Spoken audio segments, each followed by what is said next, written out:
didn't swear to me. Exactly. See, she just admitted I didn't swear. No powers to stop me. What's your name? You've got no powers to stop me. What's your name? Right, I've asked you enough times. Show me your designation card. Welcome to LawScope UK, where police encounters are broken down by the law, not opinion. Crime Bodgage is featured in this episode. To help him, check out and subscribe to his channel by clicking the link below. Crime Bodic calls out some PCSOs, or Police Community Support Officers, who are standing about chatting rather than working while strolling through Derby City Centre. When he tells a female PCSO to stop yelling at him, her male partner overreacts and tries to stop the crime. Even though PCSOs lack that authority, when real police officers arrive, they uphold the PCSO's error and also wrongfully detain him. Crime Bodgich, however, won't let it go. He files a lawsuit against them and prevails in court. Can see your designation card. Show it to me, please. Right here. And Right, let's have a look at it. I did not swear at your colleague. Yes, you did. No, I Just didn't. tell me. No, I didn't. I said she was a stupid woman. Not to give your name. We're required to. No, it isn't. Let me see your designation card. Yeah. Yeah. No, that's not a designation card. Let me see what powers you have to detain. You don't have any powers to put your hand on me. What's your name? Don't put your hands on me. What's your name? No, I'm asking you, do you have powers to detain? Don't put your hands on me. Don't put your hands on me and getting away with me. What's your name? I'm not telling you my name. Why? Don't put your hands on me. Because I just said to you, I didn't swear at your You're being colleague. aggressive in public. No, she came inside and interrupted And me. I'm more inclined to believe them over you, so what's your name? What did I say to you? How did I swear to you exactly? What did I say? You didn't swear to me. Exactly. See, she just admitted I didn't swear. What, you're being aggressive then? You're being No, I aggressive was with not being colleagues? aggressive, mate. No, you're being aggressive because you're blocking me being from aggressive moving. now? You've got What's no your name? powers to stop me. What's your name? You've got no powers to stop me. What's your name? Right, I've asked you enough times. Show me your designation I card. have Yes, you do. The official document that outlines the precise legal authority that a PCSO may exercise is called a designation card. Additionally, they are unable to stop you from moving, request personal information, or pretend to be law enforcement officials without it. In these circumstances, it is the only ID that truly matters. This explains why the acts of this PCSO were so problematic. He attempted to bluff his way through by physically obstructing Crime Baja's path, falsely stating that it was unlawful to withhold information, and flashing a standard ID badge that had no bearing on his legal authority rather than just presenting his designation card when asked. The PCSO broke down and refused to present the one document that could have supported his conduct when Crime Baji rightly challenged him and demanded the designation card. Obviously because he was aware that it wouldn't justify his actions. If you're not going to show me your designation card, how do I know if you've got powers under the Police Reform Act to stop me? Showed you. What's your name? No, you haven't. You're stopping me for nothing. Tell me, under what act are you stopping me right now and asking me for my details? Under what law, under what act are you stopping me? Antisocial behaviour Act. No, there's nothing I believe antisocial that your about. behaviour is like to cause harassment on members of the public, and all these doing. No. These women. What's your name? No, these women were the ones who were talking to me when I didn't say anything to them. What's your name? Look, Mate, if you I've give asked me you. your name, I'll get a police officer to come and you back, can show me your and designation I'll arrest you card. if you don't give them the name. No, I've asked you to show me your I've designation already given it, card. sir. No, that is not your designation card. Show me what powers you have under the Police Reform Act to stop me. You don't have any. Don't put your hands on me. Get a policeman to come and get me. Oh, no, would you, sir? Don't put your hands on my phone. What's your What are name? you twisting my hand for? I'm not. I'm detaining you at the minute to find out who you are. Am I resisting? You've walked off from these officers. Yeah, I want to they're know not who you officers. are. They're PCSOs. No, they are officers. Yeah, but he doesn't have the powers to detain me. But I do. You may very well, mate, but he didn't, and he stopped me So, unlawfully. listen to what I'm saying. Yeah, I'm listening. Under Section 50 of the Police Reform Act 2002, I want your name and address, please.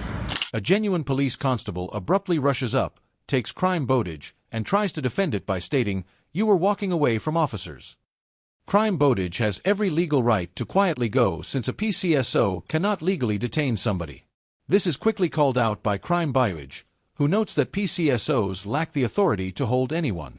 The constable's reaction, which is really illuminating, is just, "But I do." The constable essentially acknowledged that he knew the PCSOs had no legal jurisdiction to stop Crime Baji in the first place because he made no attempt to correct Crime Bodage or justify what the PCSO had done. The constable would have immediately supported the PCSO and stated that he was operating within his legal authority. However, the fact that he just established his own authority rather than doing so tells you all you need to know. Everyone concerned was aware that the PCSO was at fault. Right? Yeah. Are you going to give me your details? And if I give you my details, you can let me go? Potentially, yeah. Potentially, If you yeah. start complying with me. Right, if this any- guy, Got any idea in you? this guy had no powers to stop me. listen. These two are just looking for trouble because they've got nothing better to do. Matter, we're police officers. Who are you? He's I'm a police officer as Show me well. your ID card. You don't need to see my do. ID I do. card. You've I'm seen with a mine. police officer anyway. Listen. You do not need Show to see me my your ID. Yeah, I do. I will talk to you in a Mate, second. get your hands off me. Calm Why- yourself down. Why are you What is twisting your my name? wrist? I'm not What twisting is your your wrist. name? Why are you twisting my wrist? What is your name? PC 1912 Marshal from Uniform Task Force. All right. Right. Stuff it in my face. What's You your just have name? to see it. You are totally overreacting. No, he's not. Yes, you are. You're totally overreacting. Right. Grabbing my Your phone tone out my of hand. voice- I've got this I think phone to you're protect fine. myself. Right, listen to me. Your tone of voice, your body language is aggressive, right? That's why we've got out of this car and detained you. The officers attempt to defend the use of Section 50 power by arguing that your body language and tone of voice are confrontational is wholly incorrect because Section 50 isn't intended to regulate someone's emotions or attitude. Legally, there must be a plausible suspicion that there has been actual harassment, anxiety, or distress. Not merely a self-assured individual defending themselves after being trapped by two overzealous PCSOs. Even earlier, the female PCSO had attested to Crime Badjigay's lack of profanity and profanity. Therefore, the officer was fabricating a narrative to support the use of a power for which he had no legitimate justification. In reality, what transpired is simple. The PCSOs abused their power. They were called out on it by Crime Badge. Then, by seeing Crime Badge's self-assurance and assertiveness as hostility, the officer attempted to retroactively defend their errors. That is not a valid legal suspicion. That is nothing more than wounded pride and ego attempting to hide from a challenge. You're not being cooperative. No, I'm not going to be cooperative with thugs like you. Right. Why would I be? You're Why a am I a thug. thug, then? You're a mindless thug. Oh, brilliant. Thank you very much, Come sir. jumped out your car. Thank you Do. Right. I wasn't resisting at that point. Right. All you had to do is show me a warrant card, not show me Okay. do like an idiot. Right. Did it work, though? Did you stand still? Well, yeah, I did. Exactly. Because I assumed that you were. Exactly. But not him. He had no powers to detain me, and that's what annoyed me. Right. It doesn't Listen, matter. also, you accused me of swearing at her. She admitted I'd not sworn at her. Right. No, but you said to me I'd sworn at her. Huh? You just said that you have. Say again, what? You said that you had. I don't understand what you're saying. Who, what? They said that you had. It's quite. I'm Right, speaking English. and then she admitted that I hadn't, and I got it on my phone Right, and you saying just that told I me had. that you had. No, I did not say I had. I said I had not sworn Lose at them. attitude. I don't need it. Don't tell me what to do, mate. Lose You, attitude. no, you are the one who Lose needs to attitude. Point your finger like that again, you'll be arrested. Why are Do you you shoving understand? me? Why are you shoving Because you're being over-aggressive. No, I'm not being over. You will end up I'm getting annoyed at arrested. him. making The me Section think I'm gonna 5 sue them. public Get off my order. foot, please. Even in a heated dispute, pointing your finger is not an arrestable offense, so the officer's threat to arrest Crime Badge for doing so is completely absurd and has no legal foundation at all. It's not an assault. It doesn't qualify as a Section 5 public order offense unless it is coupled with really threatening words or acts, and it isn't threatening behavior. The cops themselves were the ones who behaved in a hostile or aggressive manner in this instance, especially in light of the fact that during the altercation, one officer actually placed his boot on top of Crime Bodage's foot. This instance exemplifies the unjust power disparity at work. While a civilian is considered like a dangerous criminal for merely raising a finger during an argument, a police officer has the authority to physically restrain someone, step on their foot, and make unfounded legal threats.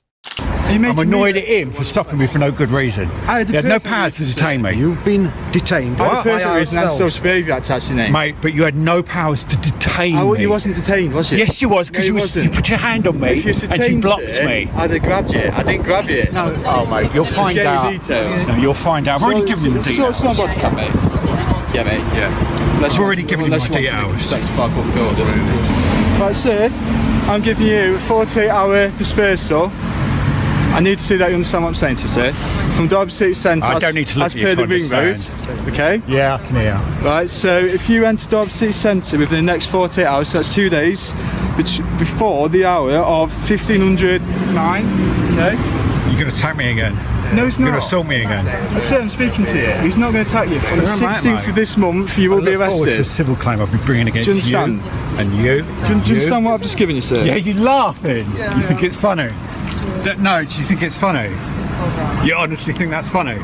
According to the Antisocial Behavior Crime and Policing Act of 2014, a dispersal order is only to be used when someone's presence is likely to cause harassment, alarm, or distress to the public or contribute to crime or disorder. Therefore, issuing a 48-hour dispersal order in this case is completely outrageous. It is not intended for someone who merely criticized PCSOs for hanging around socializing instead of working. Rather, it is intended to deal with violent groups, disruptive street drinkers, gangs threatening individuals, and other serious circumstances. Dispersal orders are one of the most effective tools available to cops because violating one automatically results in an arrest. Thus, it is particularly appalling that the PCSO used this public order power as punishment against crime bodging for calling them out and shaming them. This has nothing to do with ensuring public safety. It has to do with punishing someone for offending their pride. I don't think you're funny at all. Well, when I bring a civil claim against you I think you're being and absolutely make a ridiculous. complaint to your Being professional absolutely standards ludicrous. department about you for assaulting me, him for trying to detain me when he's got no powers, and that woman there for inciting the whole thing in the first instance, and him as well for acting like a thug. Brilliant. A whole collection of mindless thugs. All right, mate, I heard you now. Okay, don't stand on my foot again, please. Yeah, I've heard you. Okay, is that okay to go now? They just need to give you a copy of this notice. I don't want a copy of the notice, mate. Oh, actually, no, I will have it. So that I've got proof about what your name is. Don't forget to put your PCSO 212773. You'll be finding out that I'm right, yeah? When you get sued for detaining me for having no powers to have done so. Yeah, of course you weren't. You know I was detained. Huh? It's all on body worn footage, so that's fine. Is yours recording? No, mine isn't. Is yours recording? It was. I've turned it off now. Why is it not recording right now? So I don't want it on there. They don't have to answer to you, do they? I'm asking them a question. Perfectly. I don't have to answer to you. Okay. She doesn't have to answer to you, the police officer says as soon as Crime Bajik asks the female PCSO why she stopped recording, which is a very logical question, especially during a detention. This is essentially a serving officer informing a PCSO in public that she is not answerable to the same people she is meant to serve. Because body-on video exists explicitly for public accountability and police fundamentals state that officers do answer to the public, this kind of thinking is exactly how terrible officers are developed and protected. Therefore, halting a recording in the middle of an incident is a serious warning sign that needs to be explained. Rather than addressing the PCSO's dubious actions, the constable shields her from scrutiny and conveys the idea that asking valid questions is merely an irritation and that transparency is optional. It is utterly outdated, incredibly conceited, and absolutely undermines the public confidence that police are meant to gain and uphold. This isn't the last you'll hear from me. Is it now? I hope not. Honestly, I know you think you're really smug and clever now, but you're going to have to answer to your professional standards. I will, yeah. Very good. Yeah, that's it. Yeah. We'll give you a copy of form, copy of legal rights that explains the reasons why I've given this to you. Okay, so if you're under any illusion why. I've already intimated civil proceedings against Derby Police, and believe me, this claim is the most comprehensive I've ever prepared. Both of these officers lied, making written statements that I'd sworn at them, despite admitting on the spot I had not. How did I swear to you exactly? What did I say? As you didn't swear to, eh? Exactly. So she just admitted I didn't swear. Naturally, the police denied that they'd done anything wrong, and the IOPC routinely sided with the police, as they tend to do by default. So the next step was to sue them. When I initiated the claim against Derbyshire Police for assault, battery, false imprisonment and interference with goods, it became clear very early on that they intended to drag me all the way to court. The police force openly acknowledges in the official letter from East Midlands Police Legal Services that Crime Bajik was wrongfully detained between 3:10 and 3:17 p.m. and that the force employed against him during that period was likewise illegal. This one admission indicates that the entire interaction was an abuse of power from start to finish and totally disproves all of the lies stated in those officer claims. The PCSOs abused their power. The detention and use of physical force had no legal basis at all, and the responding police officers escalated the situation without any justification. The moment they realized they would have to appear in court, where the video evidence would expose their falsehoods more loudly than any of their made-up stories could, all of their denial, stonewalling, delays, and tough guy posturing fell apart. They continued to bluff, constantly delaying the court hearing with the usual police excuses of holidays, sick leave, training, never anything to do with being busy tackling crime, of course, dragging it on for over a year. Finally, and just a few weeks before the court hearing, they rolled over and negotiated a settlement. I rejected their first offer on the basis that it didn't contain any admission of liability. It took months to crowbar it out of them. They finally admitted to wrongdoing. And here it is, that admission in full. And can I just point out the final twist of irony? Not only did Lusick face no disciplinary proceedings whatsoever as a result of this assault, Derbyshire Police decided to employ him as a fully warranted police constable. But their negligence didn't stop there, because they've also given him a gun. Yep, PCSO Lusick, a man who, by his own admission, suffers paralysis of anxiety when asked to show his designation card, applied for a position as a firearms officer. It would be funny if it wasn't so scary. You can learn everything about this entire episode from the fact that Lusage, the PCSO involved, was granted full warrants. Instead of being punished, a PCSO who illegally blocked someone's path, misinterpreted the law, and contributed to an unwarranted detention was promoted. This is not merely an error or oversight. Rather, it is blatant evidence of a policing culture in which misconduct is normalized and rewarded as officers rise through the ranks. It is even more absurd when you consider how this all went out of control. A light-hearted public critique of officers gossiping developed into police fabricating violence, threatening to jail someone for pointing a finger, abusing their dispersal powers, and treating a citizen more like a threat to be eliminated than a respectable member of the public. It was all based only on bruised egos and insecurity rather than on actual law, risk, or facts. The way it ended was the most embarrassing aspect for Derbyshire Police. They fought the case for more than a year, denied any wrongdoing at every turn, and attempted to scare Crime Bowditch into giving up. However, just before a judge appeared in court, they completely folded, settled the case, and admitted fault in writing because they knew exactly what would happen if it went to trial.